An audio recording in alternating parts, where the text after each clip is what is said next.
নমস্কার বন্ধুরা, ডলি রন্ধনশালা সবাইকে স্বাগত। বন্ধুরা, এঁচোড় রান্না মানেই কিন্তু আমরা বুঝি আমিষ রান্না না হলে কিন্তু এঁচোড়ের স্বাদ ভালো হয় না। তাই একবার এভাবে নিরামিষ এঁচোড় রান্না করে খেয়ে দেখো, আমিষের স্বাদকে কিন্তু হার মানিয়ে দেবে। এখানে আমি 600 গ্রাম পরিমাণ এঁচোড় নিয়েছি।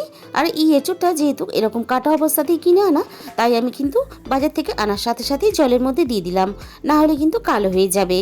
এঁচোড় কাটার সাথে সাথে জলে দিতে হয়, তা না হলে কালো হয়ে যায়। এবার আমি এঁচোড়টাকে খুব ভালোভাবে পরিষ্কার করে ধুয়ে নেব 2 থেকে 3 বার। এবারে প্রেসার কুকারের মধ্যে আমি পরিমাণ মতো জল দিয়ে দিলাম। জলের মধ্যে দিয়ে দিলাম 1 চামচ পরিমাণ লবণ আর দিয়ে দিলাম সামান্য পরিমাণ হলুদ। এবার আমি প্রেসার কুকারের মধ্যে অল্প একটু তেল দিয়ে দেবো, তাহলে এঁচোড়টা সিদ্ধ করার পরে কিন্তু এঁচোড়ের যে আঠাটা সেটা প্রেসার কুকারের গায়ে লেগে থাকবে না। এঁচোড়টা আমি প্রেসার কুকারের মধ্যে দিয়ে সেদ্ধ করে নেব একটা সিটি মেরে। তোমরা চাইলে এটাকে কড়াইতেও সেদ্ধ করে নিতে পারো। এঁচোড় রান্না করার জন্য এখানে আমি মাঝারি সাইজের 2টো আলু বড় বড় করে কেটে নিয়েছি। এদিকে এঁচোড়টাও খুব ভালোভাবে সিদ্ধ করে আমি রেডি করে নিয়েছি। এবার একটা মশলা বানানোর জন্য আমি নিয়ে নিলাম এখানে 3টে গোটা এলাচ, আর নিয়ে নিলাম 4টে লবঙ্গ, আর নিয়ে নিলাম 3 টুকরো দারচিনি। এখানে একটু দারচিনির পরিমাণটা বেশি নিয়েছি। আর নিয়েছি একটা জয়িত্রীর ফুল আর একটা তেজপাতা। আর নিয়ে নেব এখানে 1 চামচ গোটা ধনে, আর নিয়ে নেব এখানে 1 চামচ গোটা জিরে। এবারে আমি এই সমস্ত কাঁচা মশলাগুলো একটা ফ্রাই প্যান খুব ভালোভাবে গরম করে নিয়ে প্যানের মধ্যে দিয়ে দিলাম। এবার আমি গ্যাসের ফ্লেমটা একেবারে লোতে রেখে 3 থেকে 4 মিনিট মশলাগুলো ভেজে নেব। খুব ভালোভাবে মশলাগুলো ঠান্ডা করে নিয়ে আমি মিক্সিং জারের মধ্যে দিয়ে দিলাম। আর এই ভাজা মশলার সাথে দিয়ে দিলাম 1 ইঞ্চি পরিমাণ আদা। আগে থেকে 2টো শুকনো লঙ্কা আমি ভিজিয়ে রেখেছিলাম জলের মধ্যে, সেটা দিয়ে দিলাম। আর দিয়ে দিলাম অল্প একটু কাজু বাদাম। সমস্ত মশলা আমি প্রথমে জল ছাড়া পেস্ট বানিয়ে নিয়েছি। এবার ওই মশলার সাথে দিয়ে দিলাম চায়ের বড় চামচের 2 চামচ পরিমাণ টক দই। দিয়ে দিলাম এখানে টক দইয়ের বাটি ধোয়া অল্প একটু জল। টক দইয়ের সাথে সমস্ত মশলা আমি খুব ভালোভাবে পেস্ট বানিয়ে রেডি করে নিলাম। এবার আমি রান্নার জন্য এই খুব ভালোভাবে গরম করে নিয়ে কড়াইয়ের মধ্যে আমি প্রয়োজন মতো সরষের তেল দিয়ে দিলাম। আর এই এঁচোড় রান্নাতে তেলের পরিমাণটা কিন্তু একটু বেশি ব্যবহার করতে হবে, তবেই কিন্তু খেতে ভালো লাগবে। এবার আমি তেলটা খুব ভালোভাবে গরম করে নিয়ে কেটে রাখা আলুগুলো দিয়ে দিলাম।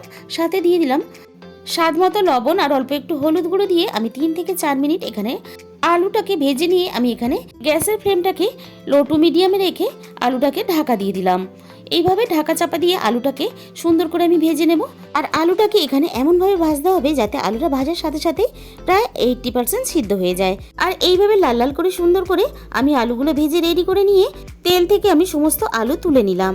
এরপর ওই একই তেলের মধ্যে আমি ফোড়নে দিয়ে দিলাম অল্প একটু গোটা জিরে, আর দিয়ে দিলাম একটা শুকনো লঙ্কা কুচি, আর সাথে দিয়ে দিলাম একটা তেজপাতা। আর এই রান্নাতে যেহেতু আমি টক দই ব্যবহার করব, তাই স্বাদের ব্যালেন্সের জন্য আমি অল্প একটু চিনি দিয়ে দিলাম। ফোড়নটাকে কয়েক সেকেন্ড ভেজে নেওয়ার পরে রেডি করা মশলার পেস্টটা আমি এখানে দিয়ে দিলাম। এবার মশলাটা একটু নাড়াচাড়া করে কষিয়ে নিয়ে আমি এখানে মশলার সাথেই দিয়ে দেব 1 চামচ পরিমাণ হলুদ গুঁড়ো, আর দিয়ে দিলাম এখানে 1 চামচ পরিমাণ ঝাল লঙ্কার গুঁড়ো। রংটা ভালো আসার জন্য এখানে দিয়ে দিলাম 1 চামচ পরিমাণ কাশ্মীরি লঙ্কার গুঁড়ো। এখানে আমি কিন্তু আগেই 2টো শুকনো লঙ্কা ব্যবহার করেছি, তাই ঝালের পরিমাণটা তোমরা তোমাদের নিজেদের মতন করে ব্যবহার করবে। অল্প একটু মিক্সির বাটি ধোয়া জল দিয়ে দিলাম। এবারে গ্যাসের আঁচটা কমিয়ে নিয়ে আমি মশলাটাকে খুব ভালোভাবে কষিয়ে নেব। আর গ্রেভির কালারটা এখানে সুন্দর আসার জন্য এখানে আমি আরও 2 মিনিটের জন্য ঢাকা দিয়ে রান্না হতে দেব। আর ঢাকা খুলে তোমাদের দেখিয়ে দিচ্ছি গ্রেভির কালারটা কতটা সুন্দর হয়েছে। আর ভেজে রাখা আলুগুলো মশলার সাথে দিয়ে আমি এখানে খুব ভালোভাবে কষিয়ে নেব। যেহেতু এঁচোড়টা আগে থেকে সিদ্ধ করা আছে, এই আলুর সাথে আগে থেকে এঁচোড়টা দিয়ে দিলে তাহলে এঁচোড়টা অনেকটাই গলে যাবে। আলুটা খুব ভালোভাবে কষিয়ে নেওয়ার পরে ছোট বাটির 1 বাটি পরিমাণ এখানে জল দিয়ে দিলাম। গ্যাসের আঁচটা মিডিয়ামে রেখে আমি এখানে ঢাকা দিয়ে দিলাম। আলুটা এখানে সিদ্ধ হতে দেব। আলু এখানে প্রায় সিদ্ধ হয়ে গেছে। এই পর্যায়ে আমি এখানে সিদ্ধ করা এঁচোড়টা দিয়ে দিলাম। আমি কিন্তু এখানে সিদ্ধ করা এঁচোড়টা মশলার সাথে কষিয়ে রান্না করব। তোমরা চাইলে এঁচোড়টা ভেজেও রান্না করতে পারো। মশলার সাথে আমি খুব ভালোভাবে এঁচোড়টাকে এখানে কষিয়ে নিলাম। এবারে আমি এখানে প্রয়োজন মতো জল দিয়ে দিলাম। আর এই রান্নাতে কিন্তু আমি খুব বেশি ঝোল রাখবো না, একটু ঝোল ঝোল থাকবে, আবার একটু গ্রেভিটাও ঘন হবে, এরকম হিসাব করে এখানে আমি জলটা ব্যবহার করলাম।